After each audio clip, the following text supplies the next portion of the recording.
Why might your next iPhone cost more than ever? And is it really because of new features or something Apple doesn't want to talk about? Reports are coming out that Apple is planning to raise the prices of the iPhone 17 series, which is expected to launch this September. Now, Apple hasn't confirmed anything yet, but sources close to the company's supply chain suggest it's seriously considering a price hike. On the surface, this could be explained by a thinner design or better camera upgrades. But the real reason might have more to do with global trade and rising costs behind the scenes than with flashy new tech. Right now, Apple is facing increasing pressure due to tariffs on goods imported from China. While some tariffs have been relaxed, smartphones are still affected, with some import taxes going as high as 20%. These extra charges make it more expensive for Apple to bring products into the US, especially since most iPhones, including the Pro and Pro Max models, are still assembled in Chinese factories. Apple has been trying to slowly move production to India and Vietnam, but those factories aren't quite ready to handle the more complex high-end models in large volumes. In the past, Apple has tried to avoid passing these extra costs onto consumers. They've worked to reduce production expenses, renegotiate supplier deals, and even shift some manufacturing. But according to new reports, they're running out of ways to cut costs without affecting quality. And that leaves them with fewer choices. Raising the price may be the only way left to keep profit margins steady. But Apple probably won't say it's because of tariffs or supply chain issues. That wouldn't sound too great in a product launch event. Instead, they're likely to highlight the new design and features of the iPhone 17 lineup. One of the most talked about models is the iPhone 17 Air, expected to be ultra-thin, possibly around 5.5 millimeters thick, and replacing the current Plus model. While this could look impressive, there may be trade-offs like smaller battery life. Meanwhile, the iPhone 17 Pro is rumored to feature a big camera upgrade, a 48-megapixel periscope telephoto lens capable of 10x lossless zoom.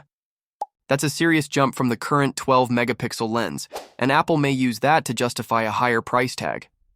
For comparison, the current iPhone 16 prices in the US are iPhone 16 starts at $799 US, iPhone 16 Plus at $899 US iPhone, 16 Pro at $999 US, iPhone 16 Pro Max at $1199 US. It's unclear how much higher the iPhone 17 prices will go, but any increase could be tied to these new features. Even if they add noticeable improvements, the pressure from rising production costs and tariffs is a big part of the equation. One financial firm estimates that Apple sold about 65 million iPhones in the US last year, with over half of those being Pro or Pro Max models. That's a huge part of Apple's revenue coming from high-end buyers. With so much money on the line, Apple has strong reasons to protect its profits, even if it means charging more. Moving iPhone production out of China won't happen overnight. Even though Apple is investing in other countries, setting up a full supply chain that can handle the scale and complexity of devices like the Pro Max takes time. Until that happens, they'll keep relying on Chinese factories, and that keeps them exposed to tariff costs and political risks. If the iPhone 17 comes with a higher price, Apple will likely talk about the new design, better cameras, and faster chips. But what they might not say out loud is that global trade pressures and expensive production choices are pushing the numbers up too. Thanks for watching. If you want more simple and clear updates on Apple and the tech world, don't forget to like this video and subscribe to our channel. Could Samsung's trifold phone end up being a letdown before it even hits the market? For years, fans have been eagerly waiting for Samsung's next big move in the foldable phone world. After the flips and the foldable book-style designs, the buzz has now turned to something even more exciting, a trifold. When Samsung teased this innovative design during the Galaxy S25 event, it looked like the company was about to push the limits of foldable technology. However, as early details start leaking out, some of the initial excitement is being tempered by unexpected drawbacks. One of the biggest points of concern is the charging speed. Imagine this, a phone that folds into 3 parts, offering a screen that stretches out to nearly tablet size when fully opened. With all the latest tech Samsung is known for, you'd think the charging speed would be equally impressive. But rumors are circulating that the trifold could still charge at just 25 watts. That's the same charging speed we've seen on earlier foldables like the Galaxy Z Fold 5, and it's being reported that the Trifold is being tested with a charging rate around 23 to 24 watts, officially labeled as 25 watts. Now, for most regular smartphones, 25 watts might not seem too bad. But for a flagship device that promises groundbreaking technology, this feels a little underwhelming. This situation becomes even more puzzling when you consider that some of Samsung's more affordable phones, such as the Galaxy A56 and A36, already support faster charging speeds of 45 watts. Why then would Samsung hold back on this critical feature for its most advanced foldable model? One possible reason could be Samsung's cautious approach to battery management. Foldable devices come with their own set of challenges due to their complex designs, and there's always a concern about heat buildup and long-term battery health. By sticking with a slower charging speed, Samsung may be trying to avoid potential issues down the road. But for a device that's expected to be a significant step forward in foldable tech, this slow charging speed could feel like a step backward for some users. But charging isn't the only place where Samsung might be playing it safe.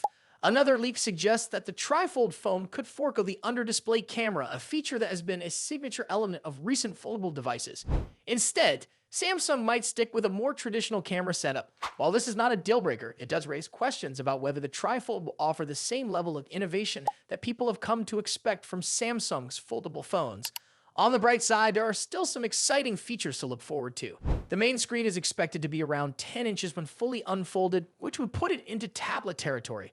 This could offer users the best of both worlds: a compact phone when folded and a full-size tablet when opened. The outer screen, meanwhile, is rumored to be 6.49 inches, which is similar to the size of the Galaxy Z Fold 7.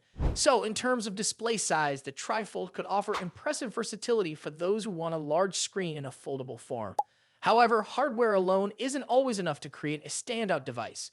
It's the smaller details, things like camera features, charging speeds, and performance enhancements, that make a real difference. If Samsung doesn't improve in these areas, the trifold could end up feeling like a great idea with too many compromises. That's especially true when other companies are pushing the envelope with their own foldable designs, making it even more important for Samsung to get these key features right. As for the release date, the latest rumors point to a launch sometime later this year, likely between October and December. If all goes according to plan, it could be available in stores before the end of the year or early next year at the latest. Until then, we'll have to wait and see how the device shapes up. To stay updated on all things tech, make sure to like this video and subscribe to the channel. There's plenty more to come. Apple might be making a bold design shift with the iPhone 17 Pro, and not everyone is happy about it. A newly leaked case render has sparked debate due to a noticeable inconsistency. Shared by leaker Majin Buu, the image shows a camera bar that doesn't extend fully across the phone's back, contradicting previous CAD-based leaks that suggested a full-width design.